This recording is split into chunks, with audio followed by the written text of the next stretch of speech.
Now as we look at this week's edition of the Blue Brand, as well as the wildest news stories and rumors you need to know, including bad news for Drew McIntyre, Goldberg's retirement match set, a WWE making a big mistake with Wrestlemania, CM Punk trains with LYRA'S fiance, a major WWE return set, what has happened to OMOS, and much more.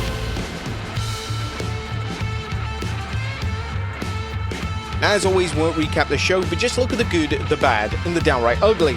As always, we start off with the good, as number 1, Julia and LA Knight advance. WWE without a doubt made the correct call with the two names who advanced to Money in the Bank. Julia would advance to the Women's Money in the Bank over Charlotte Flair and Zelina Vega, whilst LA would advance in favor of Aleister Black and Shinsuke Nakamura. LA has to be considered the odds-on favorite to win the men's briefcase, and fans are categorically convinced that this is finally the year in which LA becomes Mr. Money in the Bank. Number 2, McIntyre and Priest deliver. The feud between Drew McIntyre and Damian Priest continues to impress. The two had the typical pull-apart brawl on SmackDown last night, and the crowd were fully into everything they were doing. The rivalry has been one of the surprise hits of 2025, and their cage match tonight at Saturday night's main event is a strong contender to steal the show. Number 3, R-Truth's promo. R-Truth showed just why he's been around in WWE for so long during his promo last night. Truth spoke from the heart when it comes to John Cena's heel turn, and Truth did an outstanding job dissecting the Cena turn, and it's easy to see why Truth has been placed in this prestigious position. Truth would explain that Cena isn't happy deep down and he needs saving. Truth truly knocked this promo out of the park, and hopefully he gets a great showcase in the match with the WWE Champion tonight. And the Wyatt SICKS are back. Now, SmackDown was once again main evented by a tag title matchup. WWE are going all out and making their tag titles a prominent main event fixture on TV. The match between the Street Profits and Fraction and the main event match served to set up a major return. The matchup will go to a no contest as the Motor City Machine Guns and DIY got involved. Then out of nowhere, the Wyatt SICKS made their presence felt by appearing out of nowhere in the middle of the ring. The group would clear house and fans gave them a thunderous reaction. In a touching moment, the group would bring a birthday cake into the ring to honor the late great Bray Wyatt on his birthday. This was a perfectly executed return. The Wyatt birthday tribute was an emotional way to honor a wrestler that is deeply missed. Based on this intense angle, it looks like the group may set their sights on the tag titles. This will be a great setup for the tag division, as a faction has numerous names that can act as a tag team, and even using Nikki Cross to have a singles feud with Candice LeRae wouldn't be the worst idea in the world. That was good. What about the bad? Is number 1, let Jacob cook. All of the fans expected the Jacob Fatu and Solo Sikoa feud to come to a head at Wrestlemania 41. However, WWE decided to extend the storyline between the two, and now with JC Mateo a constant presence on SmackDown, it looks like they will eventually pivot to a Fatu vs Mateo matchup before they book the inevitable Fatu vs Sikoa singles match. The tension between Fatu and Sikoa was heavily featured during the SmackDown broadcast last night, and Fatu has the opportunity to qualify for the Money in the Bank next week. With Sikoa already being confirmed for the match, it's likely that Fatu qualifies and WWE can play off the issues between the two men. Whilst the storyline is receiving decent reactions from the crowd, all the positive reactions are going towards Fatu, who fans evidently want him to see in that babyface role.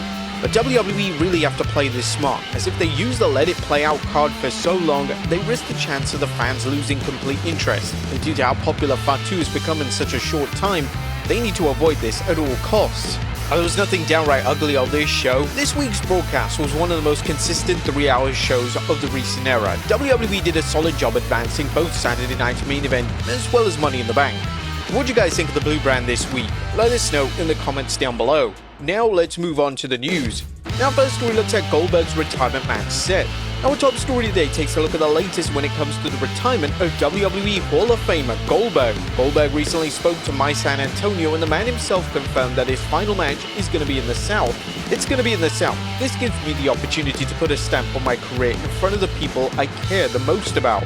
These comments were followed up by a report from Fightful Select, and they stated that the final match will take place in Atlanta, Georgia. It was previously reported that WWE are planning a Saturday night's main event special on July 12th in Atlanta, so it's possible that's where Goldberg's final matchup goes down. Currently, there's no confirmed opponent for Goldberg's final match, yet all signs suggest that he'll be taking on Gunther.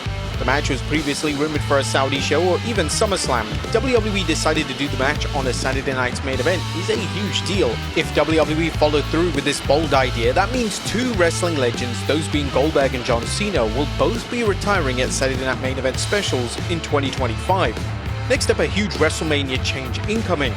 and WWE could be about to be making a significant change to future WrestleMania events. This week, it was announced that WrestleMania 41 will no longer be in New Orleans. All signs now point towards the show taking place in Las Vegas for the second consecutive year, and naturally, this has led to a lot of questions being directed towards WWE and TKO. According to Dave Meltzer in the latest edition of the Wrestling Observer newsletter, the decision to move the event came down to money.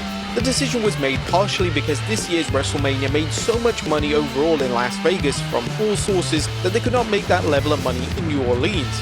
The other is that the company loved having it in Las Vegas because key TKO executives lived there and Nick Khan grew up there.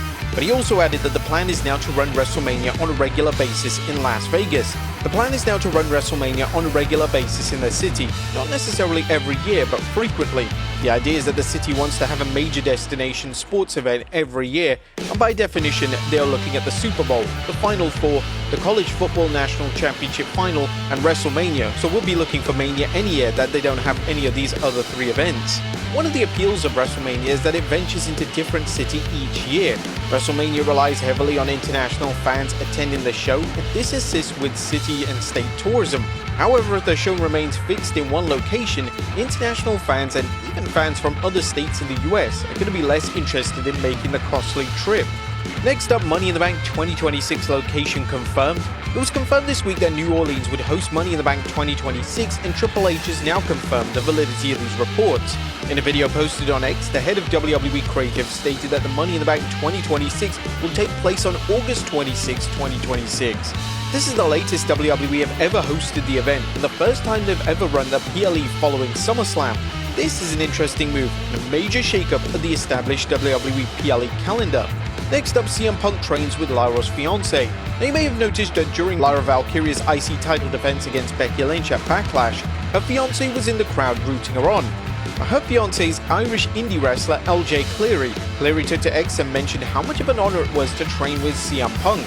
Extremely cool to have the honor of training with CM Punk at the Foundation last night. Thank you for the knowledge. Ace Steel provides one of the absolute best environments I've been part of to produce top quality pro wrestlers. Could Cleary find himself in WWE soon? Next up, a major WWE return set. The huge WWE returns keep on coming, and last night on SmackDown, the Wyatt SICKS finally returned to WWE television, but now they've announced that Bianca Belair is set to return to SmackDown. Belair's return was announced during SmackDown last night, and Belair has been in action since suffering a hand injury back at WrestleMania 41.